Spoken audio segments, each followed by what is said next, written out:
their characters were so well defined. One of my favorite stories, John Ratzenberger tells it, is that he originally auditioned for the part of Norm, who is famous for his one-liners going into the bar and then like never seeing his wife Vera during the whole series. And so they're escorting him out after the audition, and they tell him that they really like what he did, but they didn't think he would fit the part. But they'd call him and let him know. And he looks at him and he goes, "Well, do you have a bar know-it-all?" They're like, "What?" And he goes, "Do you have a bar know-it-all?" Because every bar has a know-it-all. And then he created the part of Cliff on his way out of his audition for Norm.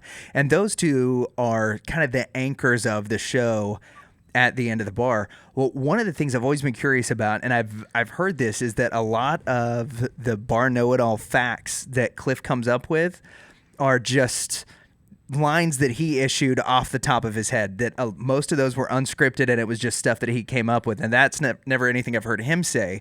But I'm curious, is that true, or, were those things written? I never heard that story, but that's a great story, and I'm sure it's true. But by the time I got there, what happens is sometimes an actor will come in, like you've written a character, right?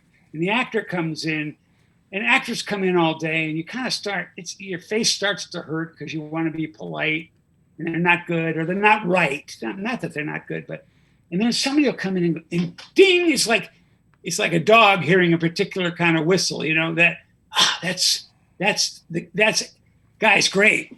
But sometimes they don't even match the character you wrote.